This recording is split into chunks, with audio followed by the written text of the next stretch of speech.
Actually, I never even thought that I will be able to film this video today. Kasi nga, me and my 3-year-old daughter tested.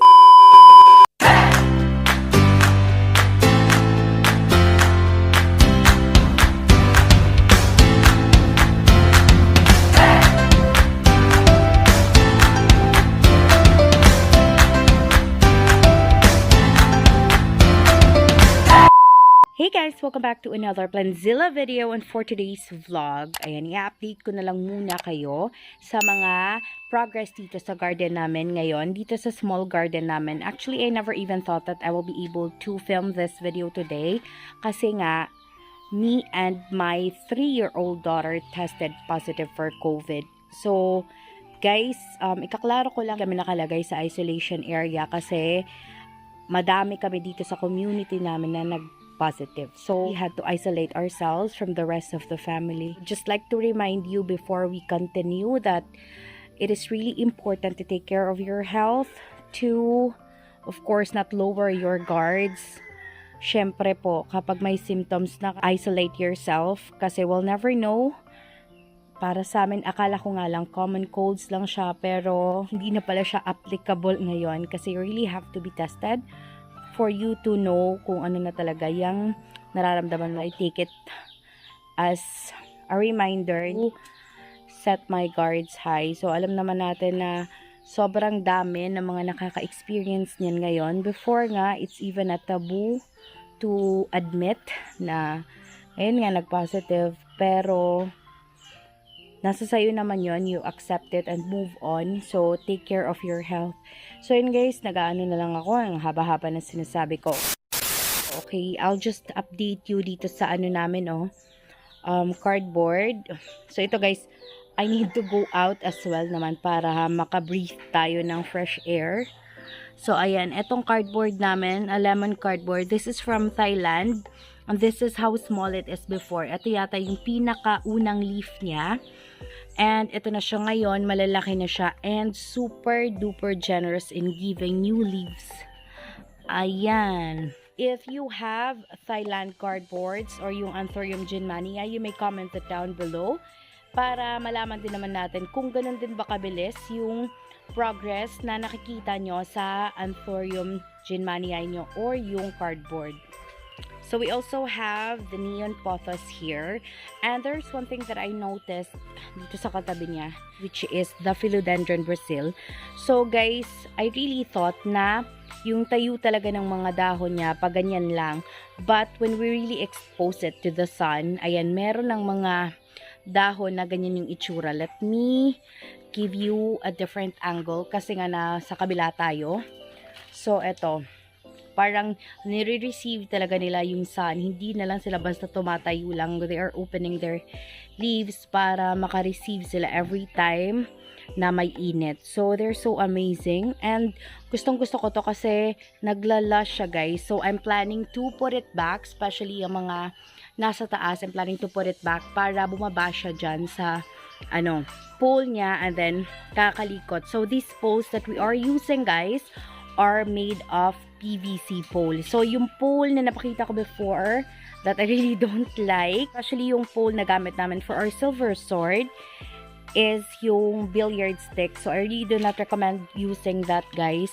Especially sa mga bago pa lang na magta-try maglagay ng pole dun sa plants niyo. Especially if you have trailing plants, avoid using kahoy. And then, I have here the syngoniums. So, ito guys, batik yata. But, I'm really not sure if there is any other name for this. And being planted together with the pink splash. Kasi nga, nagtitipid kami ng pole. So, ayan guys. And of course, our red imperial. So, there are people here in Bohol who are calling it red emerald. But this is actually red imperial when you search Google. Pero dahil hindi pa siya nag-mature, guys, hindi pa ganun ka-dark yung dahon niya. I have seen a lot of red imperials having darker leaves and darker stalks because they're already matured. So, eto guys, medyo kakulay pa niya yung Prince Albert. Tapos, here are my aglaonemas. We already propagated that. But, the Lucky Red and the Saksam Jaipong, guys, up until now, wala pa din silang naibibigay na shoot. But, it's fine. I'm fine with it. Kaya kong maghintay. Tapos, we have our top cut of the orange marmalade. Ayan, this one is a new leaf na guys. And there's another one that is about to open. Ito yata, but hindi pa nag-o-open. So, hintay-hintay na lang din ako dyan. So, let's get in here. Meron nga pala akong heng-heng. And of course, white. Basta may something siya na white na pangalan na aglonema. I like that. Ito naman is the Morodocloc. Tapos, ito guys, is the Philodendron Prince of Orange. Well, this is how it was ID'd nung binigay ito sa amin. And what I like here is our Philodendron Gloriosum. So, baby pa yung Gloriosum namin, guys. We don't have the Gloriosum na sobrang laki. So, I already explained that on our past videos na we are starting to collect yung mga babies pa. So, yun talaga yung mga sinisimulan namin kasi yun lang yung affordable, diba? If you like plants, if you like these type of plants, especially the philodendrons, mas affordable yung mga maliliit. So, I'm sure marami sa inyo yung makaka-relate bakit kami nagsisimula sa mga maliliit talaga. So, from Sir Jojo Gallego, ayan. The Golden Millenonii, meron na siyang papalabas na dahon. Generous din siya, guys, kasi dalawa lang talaga yung leaves na meron siya before when we got this. And now, parang magsi-6 na yata yung dahon niya. And it will really grow big, guys. So, thank you nga pala dun sa nag-affirm when I asked magiging giant ba yan? So, yes, magiging giant daw. And I have the Philodendron substratum at the back. Ayan, dumami na yung mga dahon niya. And it's gonna trail pala, guys. O nga pala, yung kulay niya sa likod is medyo red. Hindi ko nga lang. Let's try to show you yan. Pero kapag tumanda siya, medyo nag-mature, nag-fade yung red niya, guys. Yung red na nasa likod talaga, nag-fade siya. So, I really personally, mas gusto ko yung baby na ganyan kasi red yung likod. That is something really attractive when it comes to the substratum. And the red sun. So, yun guys, I'm really hoping that it will have the purple and the maroon leaves back. Pero nung nag-acclimate kasi siya, nawala. So, okay lang. Kaya ko namang maghintay. Tapos, our giant moonlight. So, ayan. Makikita na talaga natin, guys, yung giant moonlight na kahit baby pa lang, nandun na talaga yung itsura niya, nandun na yung pagiging giant. And I have the pink princess over there. Mahihirapan akong pumasok kasi mayroong mga maliliit na mga pot dito. So, I cannot really get in there. But I'd love to flex as well the cobra fern, guys. Sobrang laki ng pagbabago niya. Nung ilipat namin siya sa media na walang soil. So, mas gusto pala siguro niya yung ganyan. Kasi, mas mabilis siyang tumubo, mas mabilis siyang nagkaroon ng mga bagong dahon. Okay? Try nyo din if you are having a hard time in growing your cobra fern, then it would be best to try the soilless potting mix, guys. Oo nga pala, guys, our Philodendron Jose Bono is also generous in giving new leaves. And sa napapansin ko palaging almost white yung binibigay niya. I just don't know if this will turn green or will turn darker. It grows mature. Pero sa ngayon, unti-unti siyang nagkakaroon ng kulay. Especially yung mga lines niya sa dahon. Pero nung bagong open talaga siya, pure white lang po siya. And of course, our Philodendron Marcianum or the Popeye. Medyo pumayat siya, guys. So we will be changing the potting mix na. And of course, meron na din siyang bagong dahon. Medyo mabilis siyang nagkaroon ng mga bagong dahon ngayon, guys. Unlike those past few months na medyo mabagal yung tubo niya. So, it's fine. Baka hindi talaga niya time yon. Tapos, our Philodendron Burkey na hindi namin na-propagate is growing bigger. So, this is it. Ayan. Malaki na siya, guys, and nag-lush na talaga. So, medyo papalabas na din yung mga aerial roots niya and our white knight na hindi pa din na ibabalik yung mga white variegations niya. So, hintay-hintay lang din ako. This is our Philodendron Black Cardinal. A year ago, sobrang liit nito, guys. As in, sobrang liit talaga. Parang ano lang siya, sprout ng mongo bean. And now, malaki-laki na siya, guys. Let me try to put my hands so you'll be able to see the size reference. So, ipapakita ko din yung itsura niya before so you'll have the idea. Ayan, meron na naman siyang bagong leaves. So, masipag din siyang magbigay, guys, ng mga new leaves. We have 2 red Congos. So, hindi pa sila ganun katanda, guys, because ba namin sila nung shoot pa sila. Yung mga babies pa talaga. So, eto, guys, may kabarter kami. Tapos, yan, binili namin for 950 with 2 leaves lang. Ngayon, madami na siyang leaves. And what I love most is that sobrang tagal mamatay ng dahon.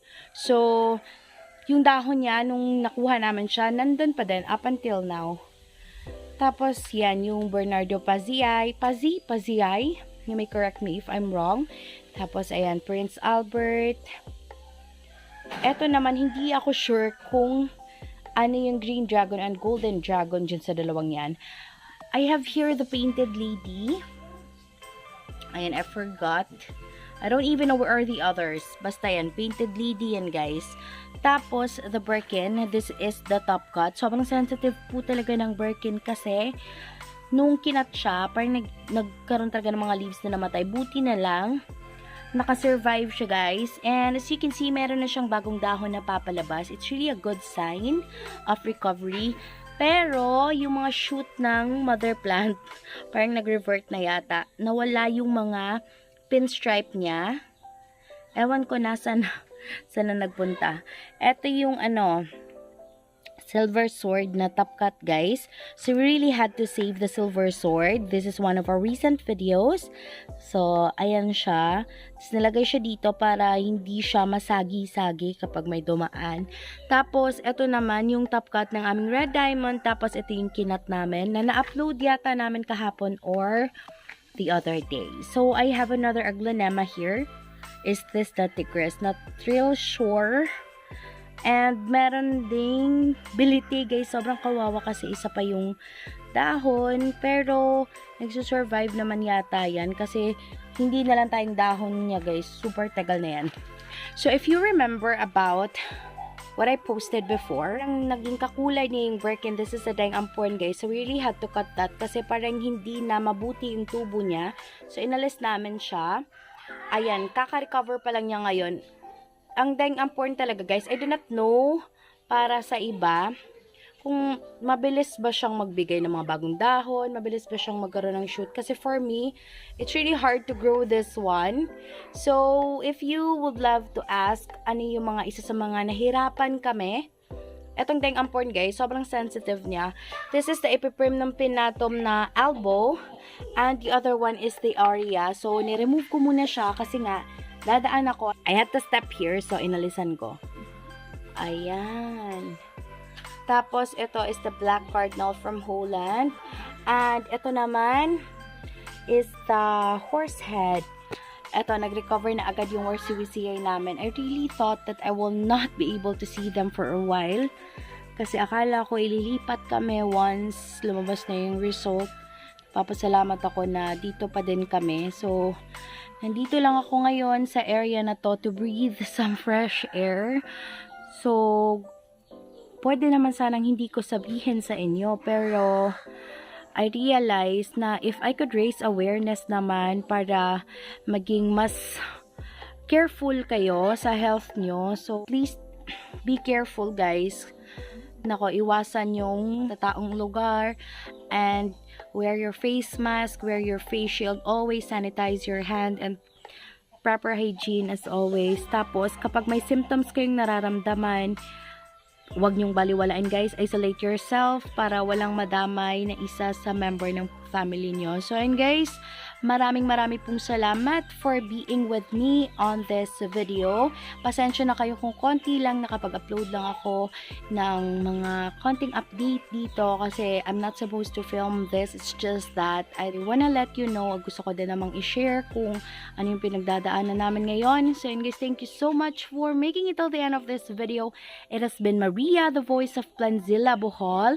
Kapag hindi ka pa nakapag-subscribe, pakisubscribe na po and click the bell icon beside it para ma-notify kayo pag may bago kaming video. Please naman po, don't bash me. Salamat. Bye!